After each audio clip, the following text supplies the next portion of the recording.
Rev, thank you very much for that introduction. And, and quite frankly, thank you for your partnership. You've been a good friend for a long time. It's an honor to spend King Holiday with the National Action Network and with the King family, Martin and family. And understand, there's Martin III, we celebrate a legacy of your beloved father and mother. They worked for the beloved community, but congratulations today, the honorees, including your wife, who I understand is a birthday today? Well, look, my wife has a rule in her family. When somebody's birthday, you sing happy birthday. You ready? Happy birthday to you. Happy birthday to you.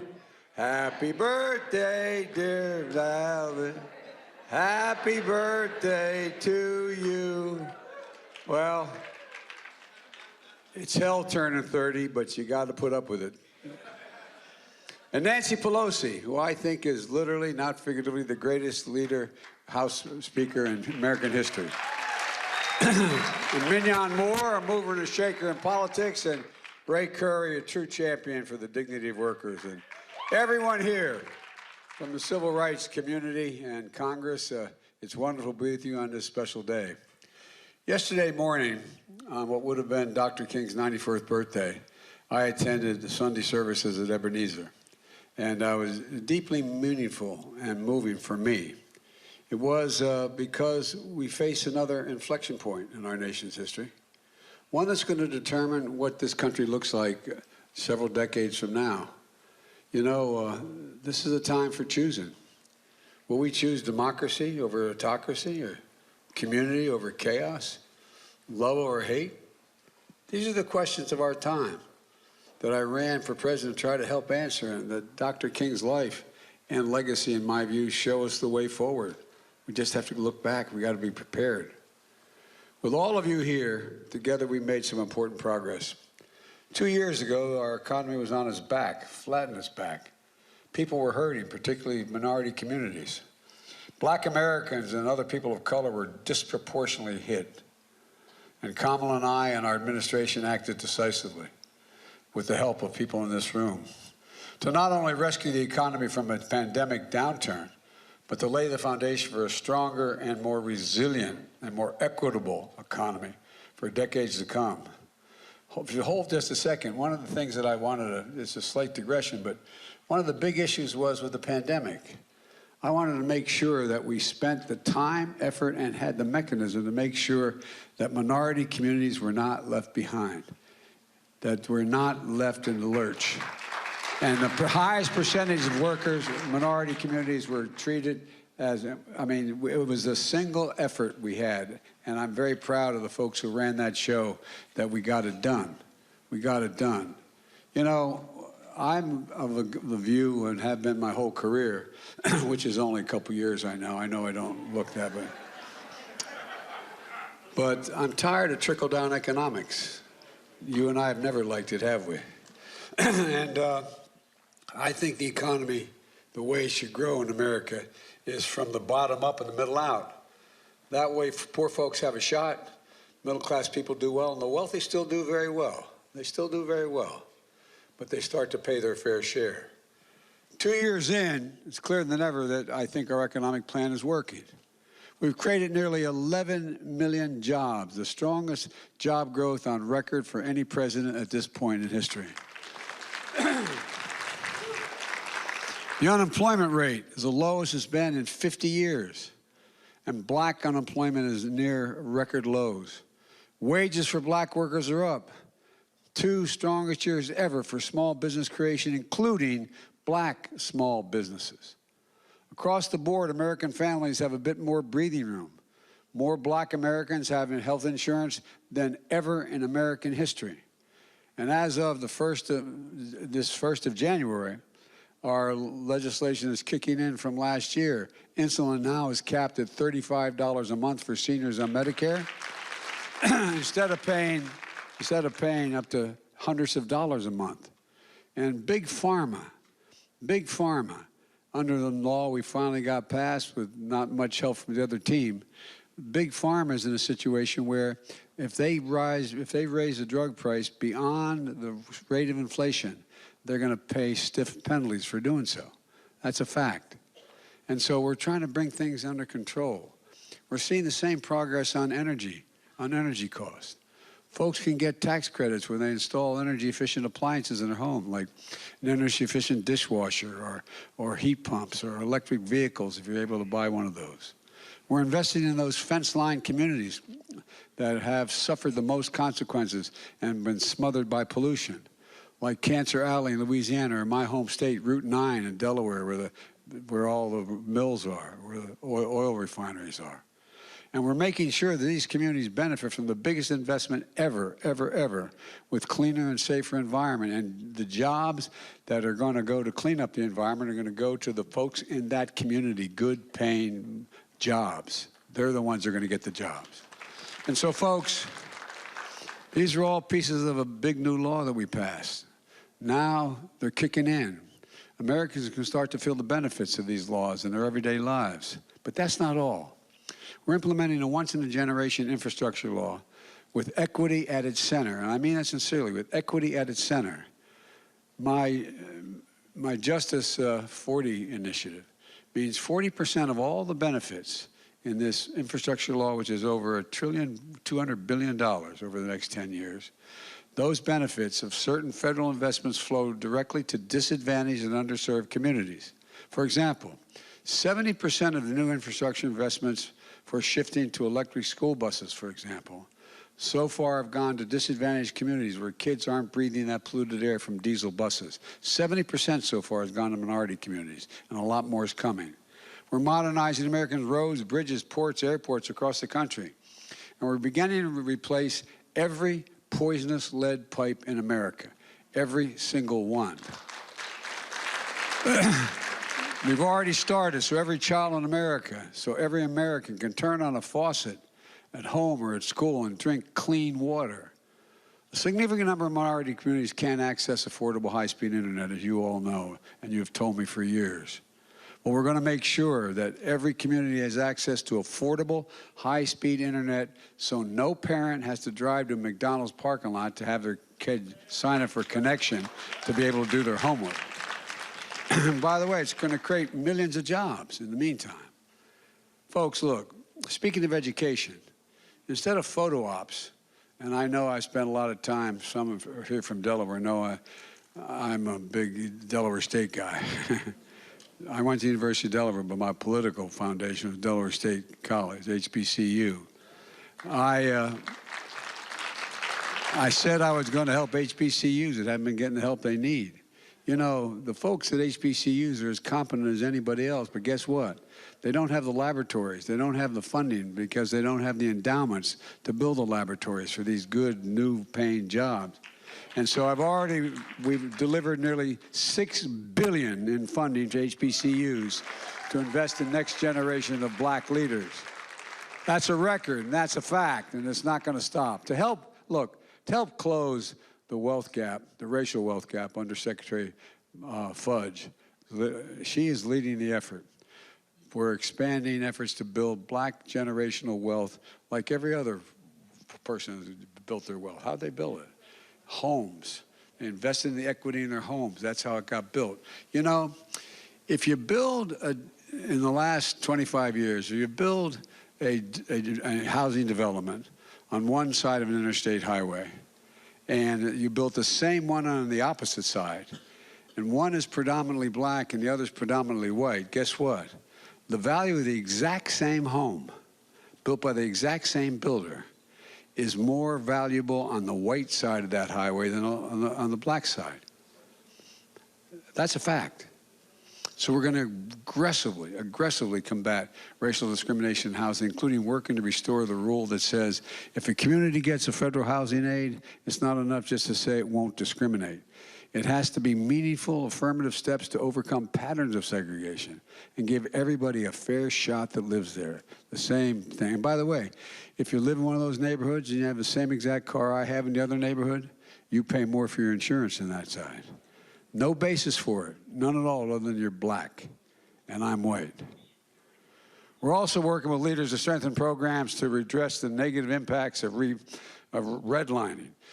One of the things, I was a young county councilman, that's what almost lost me an election, but I'm very proud of it, trying to take care of redlining and get rid of discrimination.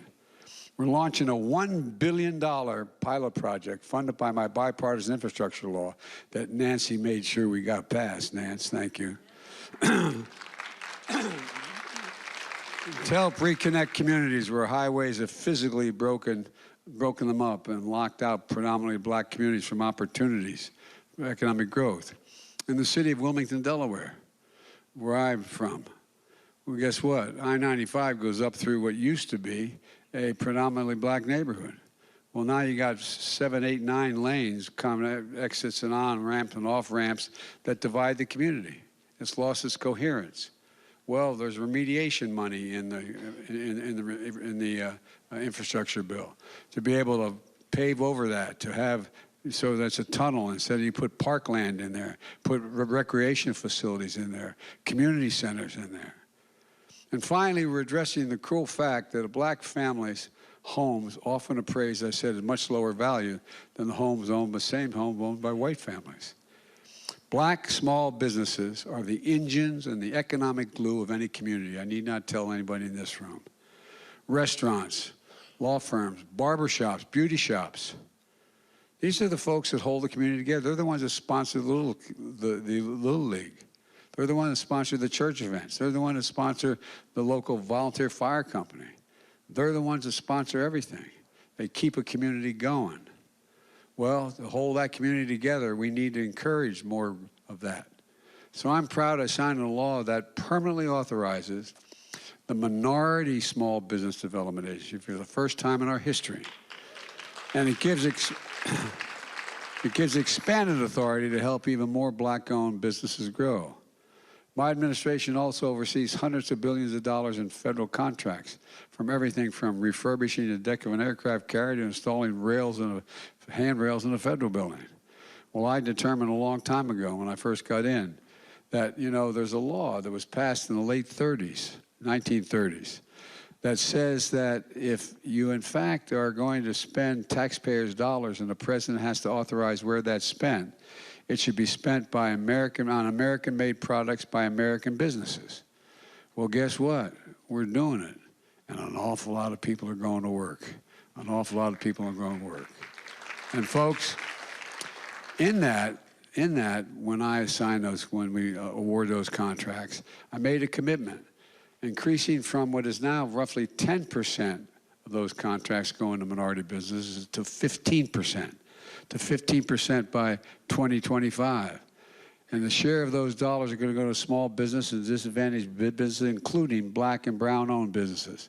That's going to mean an additional $100 billion going into the creation of these small businesses. $100 billion. And we're doing all this while being fiscally responsible. We're making sure the wealthiest and biggest corporations finally start paying their fair share. Far from it so far. You know, if you hold a second, we're talking about, you've heard me say, and I apologize for repeating it. There are over 55 companies in the Fortune 500 companies that made $40 billion in 2022, or 2021. You know how much they paid in taxes? Zero. Not one single penny. But if you're a local cop, you're a local firefighter, you're a local nurse, you're going to pay 24 to 26%. And they're paying zero.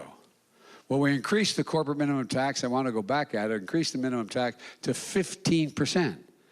Now, that's not a whole lot for one of these major corporations. But no one, and by the way, no one earning less than $400,000 a year pays a single penny more in taxes. But 15% seems to me to be a bare minimum when a corporation making tens of billions of dollars should be paying. And we're making this progress at the same time reduce the deficit. You know, they're going to talk about big spending Democrats again? Guess what? I reduced the deficit last year, $350 billion. And this year, federal deficit is down $1 trillion plus. Hear me, that's a fact. And there's going to be hundreds of billions reduced over the next decade. But so what? These guys are the fiscally, they're fiscally demented, I think. They don't quite get it.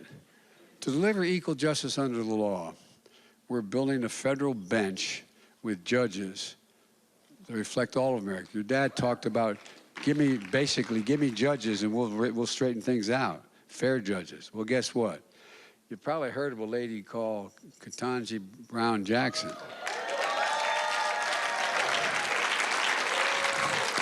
I made a commitment to you, Al. I said I'm going to appoint the first black woman to the Supreme Court, and she's about the smartest one of all of them, I might add. And by the way, we have appointed more black women to the federal circuit courts than every other president in American history combined. Every single president combined. And by the way, if you see Dick Durbin, Senator Durbin from Illinois, thank him. Thank him, because he got them through. And so many of you worked so hard to pass the George Floyd and Policing Act. But since the Senate Republicans blocked it last year, I did what only thing I could do. I signed a historic executive order that included key elements of that bill for the at the federal level. It bans chokeholds and greatly restricts no-knock warrants. It creates a national database for officer misconduct that must be placed in the national database. To tighten the use of force policies, to emphasize de-escalation. We have to retrain cops as to why should you always shoot with deadly force. The fact is, if you need to use your weapon, you don't have to do that. And look, to call a fresh approach to recruit, and how we hire, how we train, how we promote, and how we retain law enforcement that come from the neighborhoods that they serve and know the people they're charged to protect. Now, I know a lot of people say community police is not a good idea. Come to Wilmington, Delaware with me, with the old neighborhood I used to work in on the east side called the Bucket. They need protection. They're asking for protection, overwhelmingly black community. But they want cops who are fair. They want cops who know their communities. They want cops who are going to be doing it by the numbers. And folks, that's tied to more community policing and advancing public trust and safety. Now, that's also why about a month after Buffalo and Uvalde, and I visited both, I signed the first major gun safety legislation in nearly 30 years. And I'll say what I said then, I'll say it over and over again.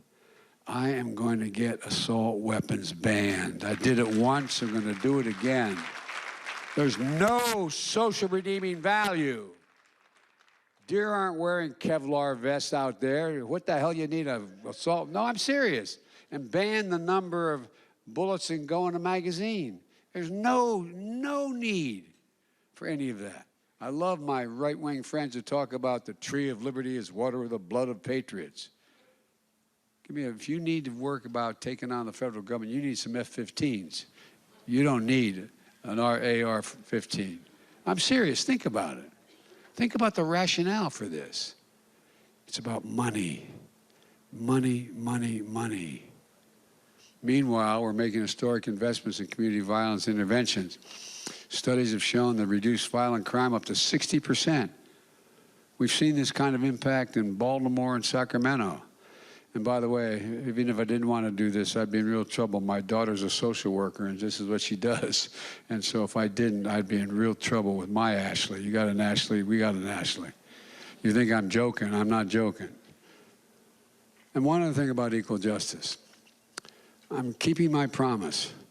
No one, I'll say it again, no one should be in federal prison for the mere possession of marijuana. No one. In addition to that, they should be released from prison and completely pardoned and their entire record expunged. So that if they have to ask, have you ever been, you can honestly say no. Folks, I just signed legislation to empower the FCC to cap the cost of phone calls from prisoners charged and incarcerated people. It's a step just to allow for some dignity. A lot of federal prisoners are put in prisons, and they shouldn't be, far from where they live. They should be able to communicate with their families, with their children. And we brought Brittany Griner home just in time for Christmas. And we have more to bring home as well. Last year, I also held the first of its kind White House summit against hate-fueled violence that many of you call for and supported. And Rev, thank you for that as well. Together, we're saying out loud, and we're saying it clearly, that in America, hate will not prevail. As my dad used to say, but it's not original to him, he'd say, Joey, silence is complicity. Silence is complicity. We cannot remain silent, even if all we're doing is pointing it out and putting pressure on it to change. Silence is complicity. For example, with your help, I signed a law, 100 years in the making, to finally making lynching a federal hate crime.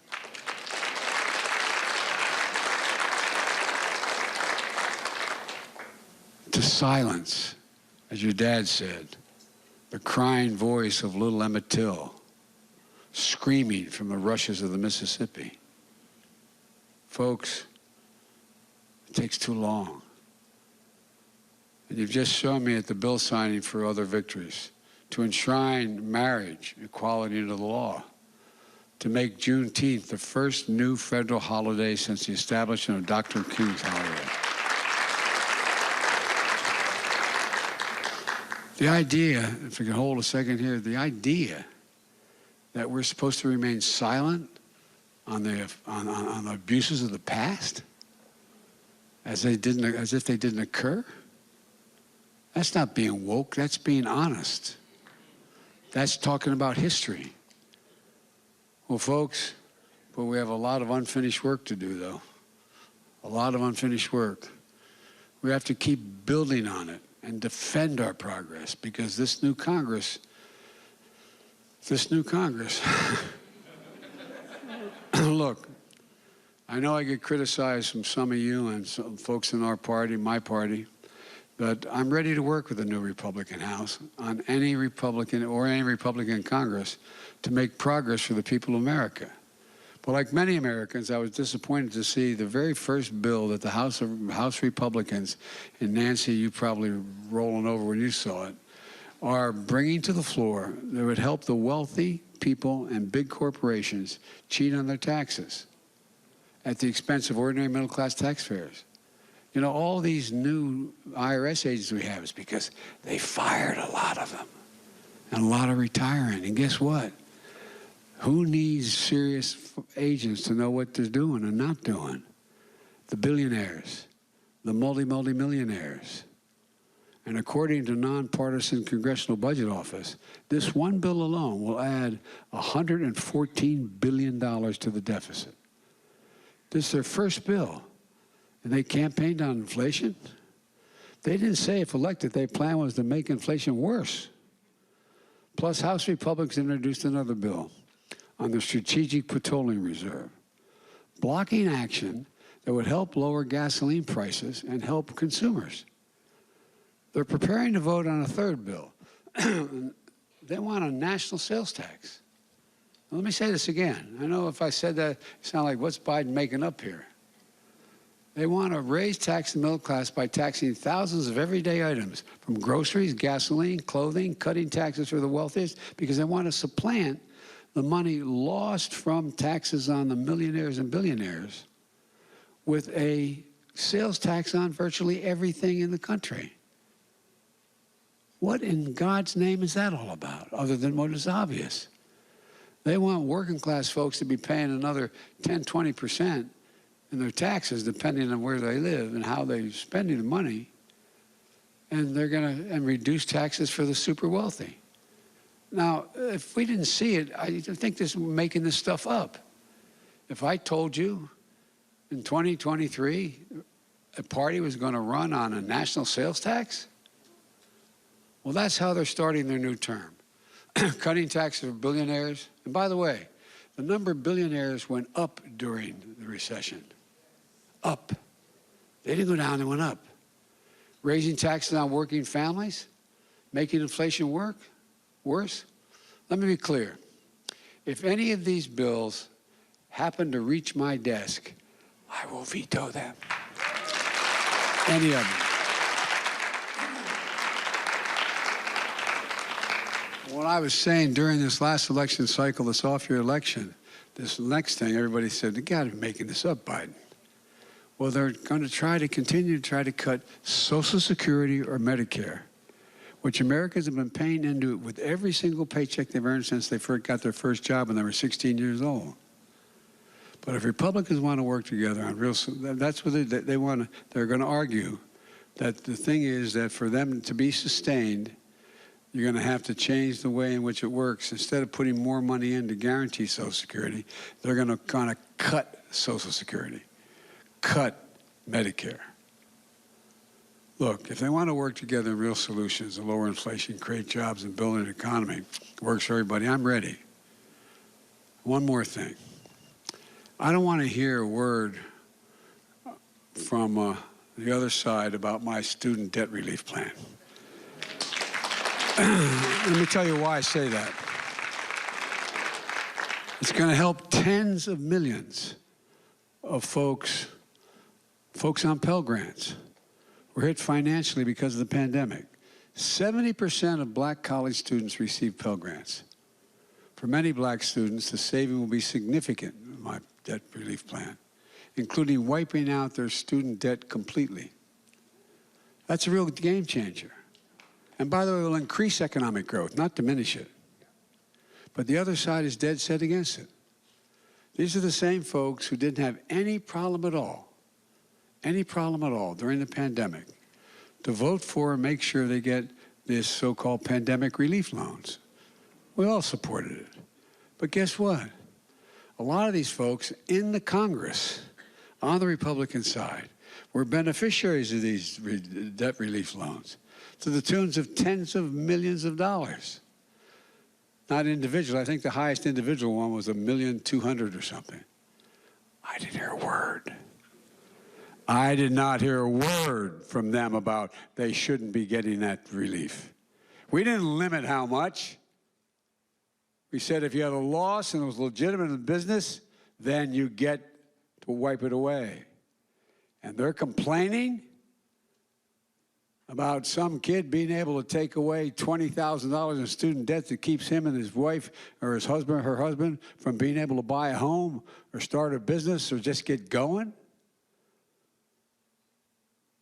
Or these same folks who are going after us, they're the ones who voted for the tax benefits of the wealthiest and biggest corporations that weren't paid for. The Trump tax cut was well over almost $2 trillion. Not a penny of it was paid for. So give me a break. Give me a break. Currently, the only thing blocking my plan is them suing us. My administration is making the case to the Supreme Court, and I'm confident in the legal authority to carry out our plan. You know me. I said you had my back. I said I'd have yours on this one and so much more. I have your back. We got to stand together. We got to stand together, including protecting a woman's right to choose. We have to continue to fight for racial justice.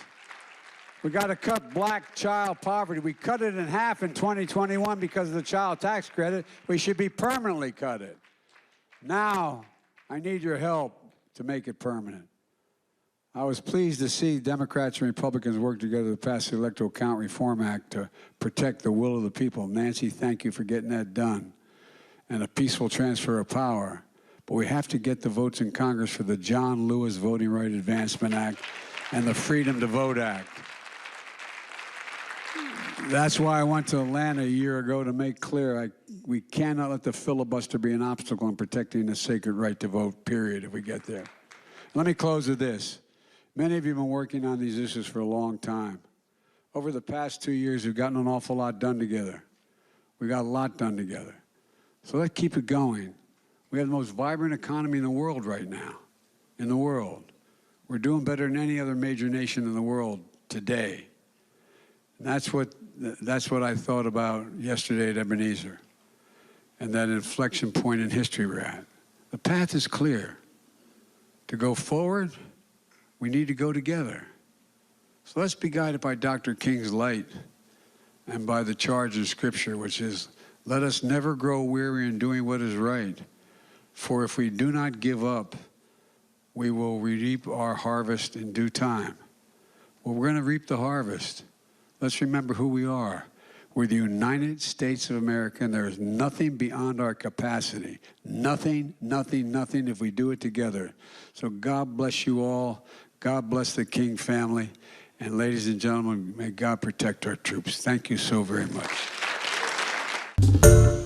Hi, everyone. George Stephanopoulos here. Thanks for checking out the ABC News YouTube channel. If you'd like to get more videos, show highlights, and watch live event coverage, click on the right over here to subscribe to our channel. And don't forget to download the ABC News app for breaking news alerts. Thanks for watching.